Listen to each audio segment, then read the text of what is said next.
Throughout history, the men and women who lead us with new concepts, new ideas, help us all to move forward in thought toward brighter tomorrows. And now, Meetings with Remarkable People with your host, Jesse Stirling. Hello, Jesse Stirling here, and welcome to another Meetings with Remarkable People. We are here in City College of New York. My guest today is world-renowned quantum physicist Dr. Michio Kaku, who currently has a book on the New York Times bestseller list. Thank you so much for joining me on the program and taking time. Glad to be on, Jesse. Now, what is quantum physics?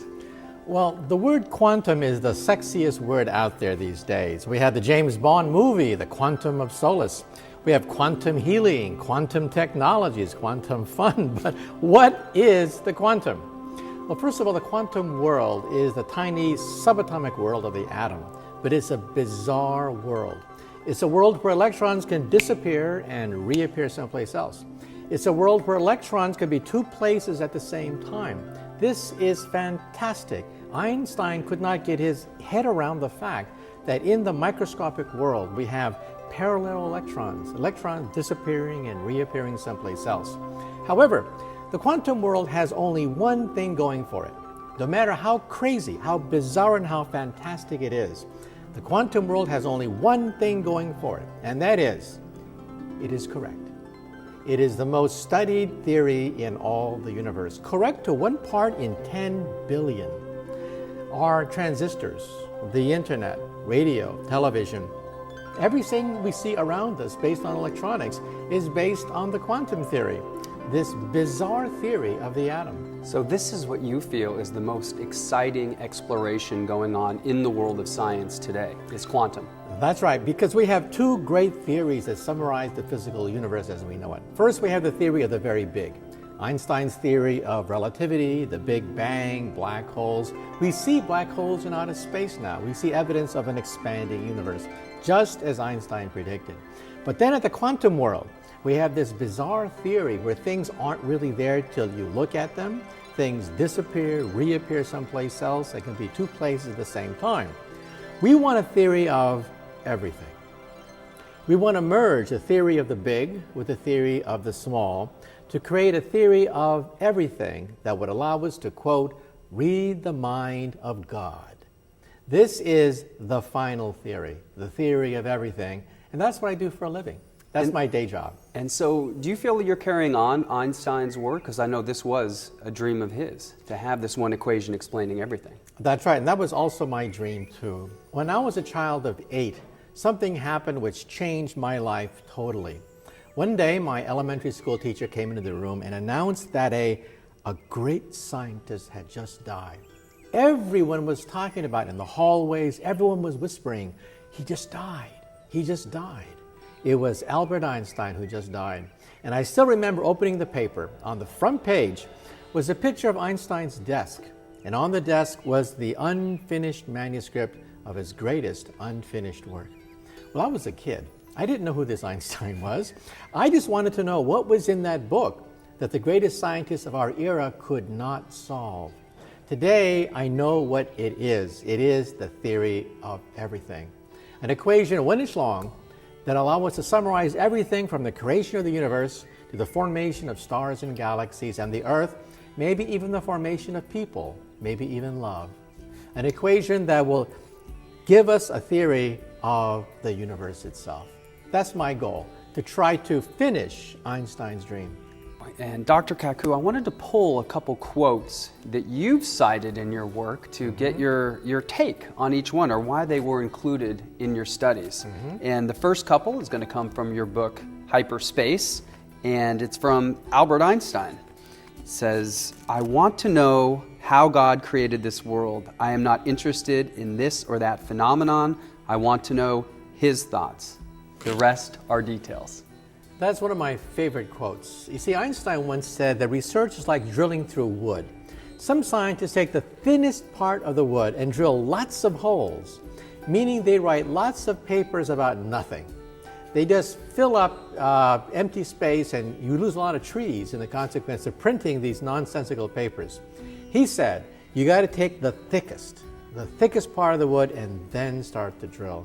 So he said, I'm not interested in this thought or this phenomenon. I want the big picture.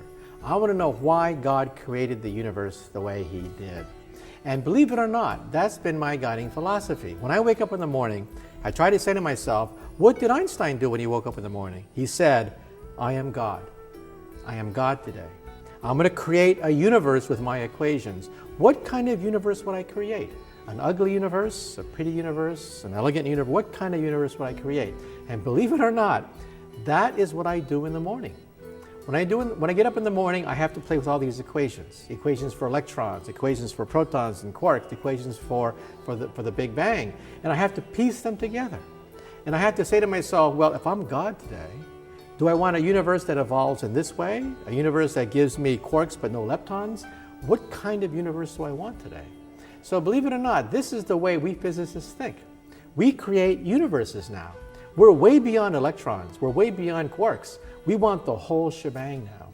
And at that point, we have to ask the question, how would God do it? How would we do it? And we have the audacity to even ask such a cosmic question. Suddenly my job seems really boring. Although no, because I get to talk to people like you. Another quote here, on quantum hearsay. I thought this was a great one from Niels Bohr. You quote, anyone who is not shocked by the quantum theory does not understand it. That is a great quote, because the quantum sort of rolls off your tongue these days because everything is quantum. It's a sexy word. Everyone wants to be part of the quantum revolution. But you know, if they really understood what the quantum principle meant, their jaws would be hitting the floor. Their tongues would be hanging out, realizing, oh my God, we're talking about a new way of looking at existence itself.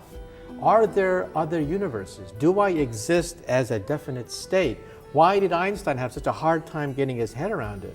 Einstein once said that the more successful quantum mechanics becomes, the sillier it looks. And it's true. It is so successful. It governs electrons, transistors, the internet, laser beams. Laser beams are the simplest consequence of the quantum theory. But it's based on this bizarre idea that you could be two places at the same time.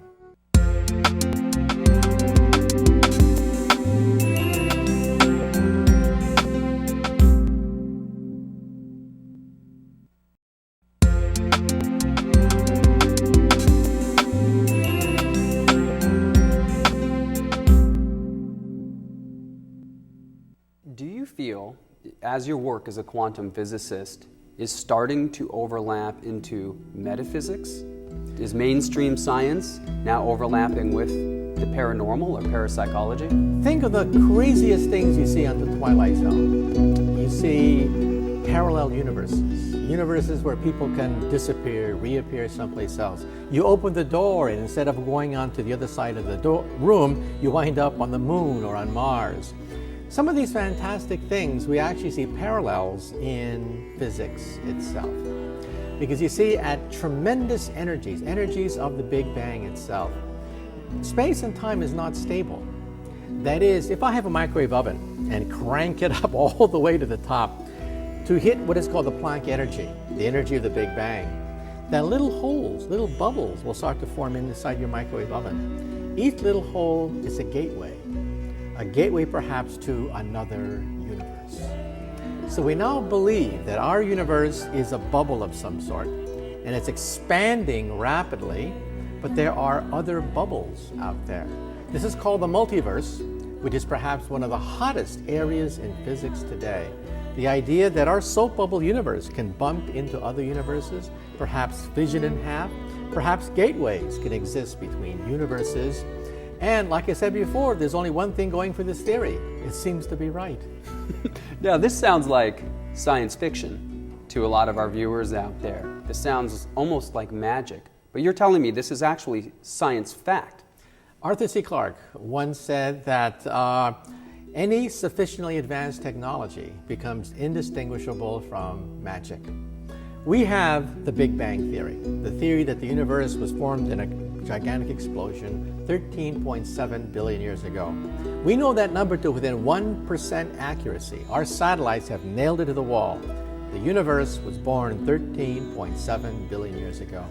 But what happened before then? We now know that the explosion that took place fits a theory called inflation. That is, it was a very rapid expansion of the universe.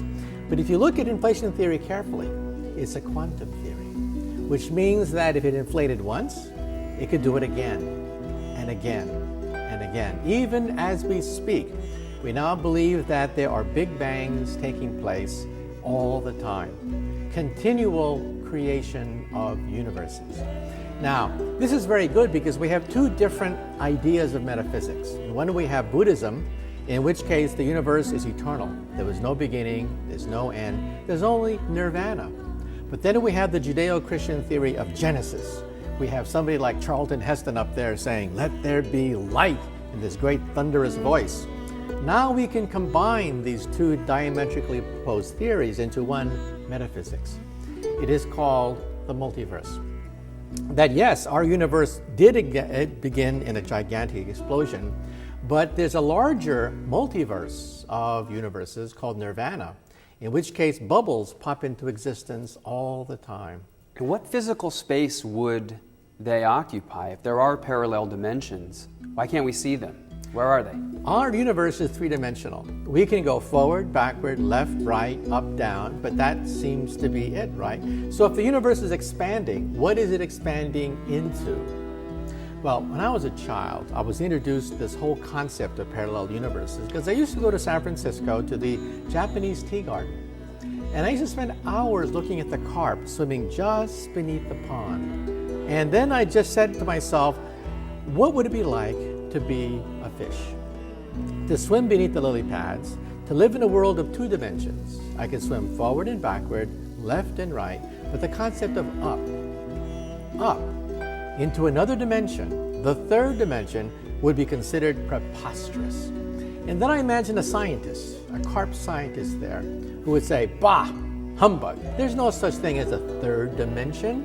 What you see is all there is. And what you see is forward and backward, left and right, and there's no such thing as up." And then I imagine reaching down and grabbing this scientist's fish, lifting the scientist's fish into hyperspace, the third dimension. What would he see? He would see a fantastic world where beings moved without fins, a world without fins, people breathing without water, a new law of biology, a new law of physics. Well, believe it or not, today we physicists believe that we are the fish. We spend all our life in three dimensions, going forward, backward, left, right, up, down. And anyone who talks about other worlds, other universes, is considered a crackpot. Not anymore. The largest machine of science ever built in the history of the human race is called the Large Hadron Collider. That is our machine. We want to open a gateway, perhaps, to maybe another dimension with the Large Hadron Collider. It was to be turned on in September of 2008. We had a glitch. Sorry about that. We spilled a ton of liquid helium on the floor. The machine is currently offline. But when it does go online, we want to smash protons together, recreate a tiny, tiny piece of the Big Bang, and find evidence of other universes. So these are new particles that might be detected on the very, very microscopic scale. That's right, $8 billion. A machine that is 17 miles in circumference, consuming more energy than an entire city. We hope will prove this theory that eluded Einstein for the last 30 years of his life. A theory of everything. The theory is called string theory. And is the goal to discover new particles, to unlock the energy of the atom, to figure out new wrinkles in the space-time continuum? What are the goals? All of the above. All of it. Right. First of all, we now believe that particles are not really dots like we used to believe. The electron in most textbooks is represented as a dot. We think if you had a super microscope and could look into that electron, you would actually see a rubber band. And if you twang that rubber band, it turns into a neutrino. You twang it again, change its frequency, it turns into a quark. You twang it enough times, and it turns into thousands of different subatomic particles.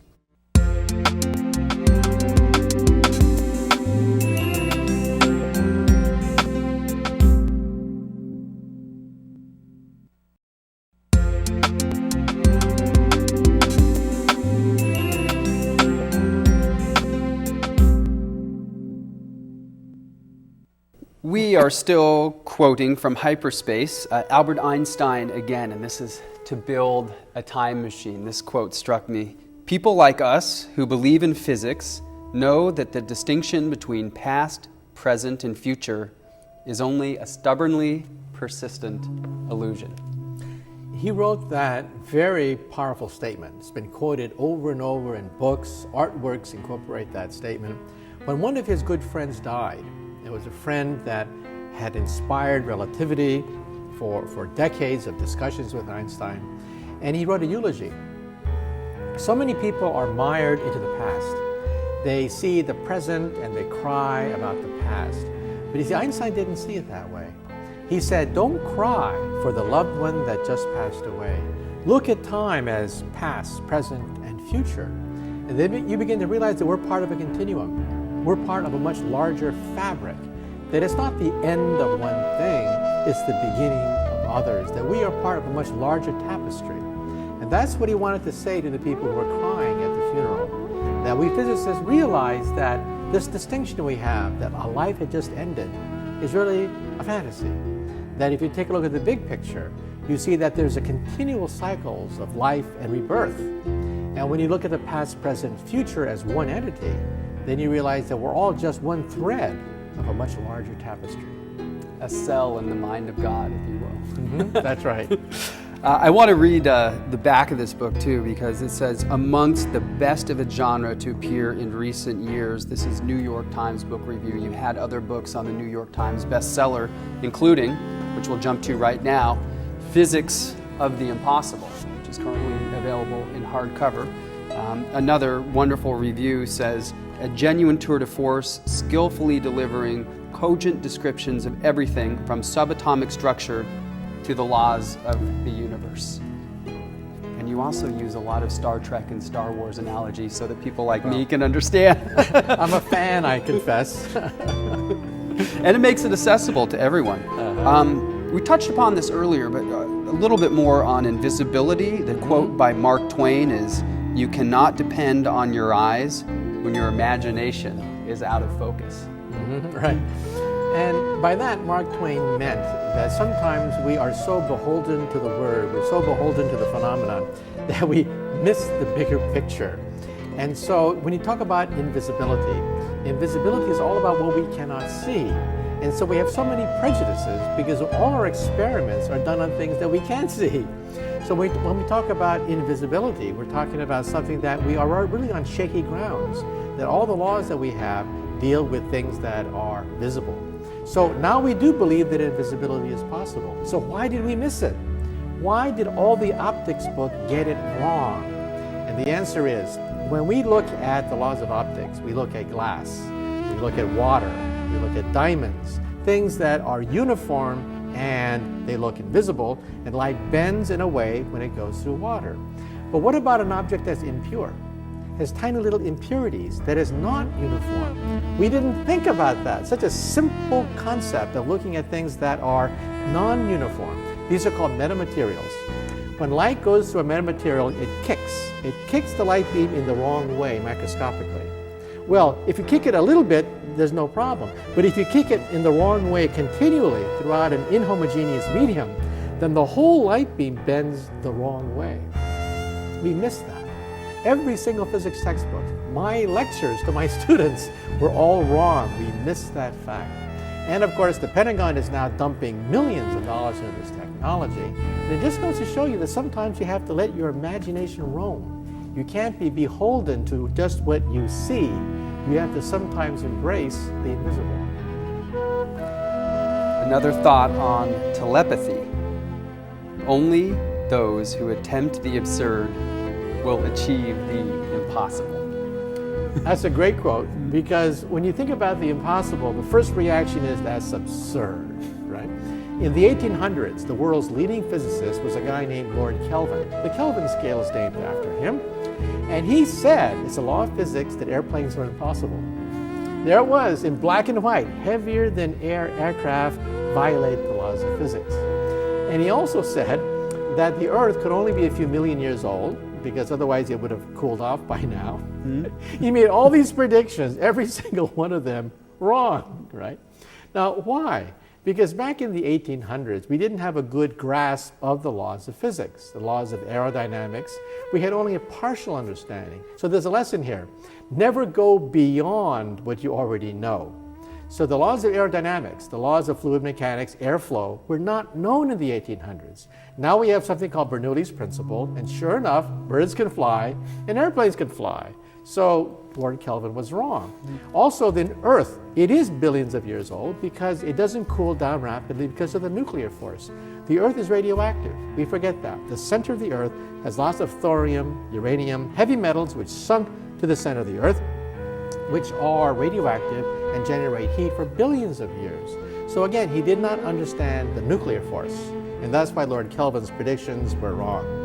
And then the New York Times criticized Robert Goddard, the father of modern rocketry, by saying that rockets cannot move in outer space because there's no air to push against. Of course there's no air in outer space, everybody knows that, and you don't have to push against anything. Action, reaction is what makes rockets move. So even the New York Times got it wrong. It's so funny that the world of mainstream science and magic seem to be overlapping. Yeah, because we pontificate all the time about things we know nothing about, and then sure enough, later we're proven wrong. You have a section on extraterrestrials and UFOs, and there is this quote from Arthur C. Clarke, which states, "Either we are alone in the universe, or we are not. Either thought is frightening." People who believe in extraterrestrial civilization have a preconceived notion of who they are. Either they are benevolent and want to usher in a golden age, an age of Aquarius, or perhaps they're rapacious monsters out there, just like in the horror movies. We project onto aliens all our desires, hopes, dreams, and fears. But you know, aliens exist independent of us. They don't exist just to satisfy our fears. They don't exist just to satisfy our whims about ushering an age of Aquarius, right? So we have to be very clear about this, that we cannot impose it upon them. So when Arthur C. Clarke says whether they exist or don't exist, either thought is frightening, it meant, hey, question your assumptions.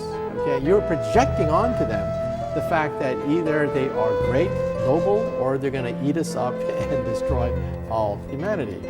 So either they exist in the universe, in which case we might have to fear them, or they don't exist, in which case we're all alone, in which case we have to be afraid because we are alone.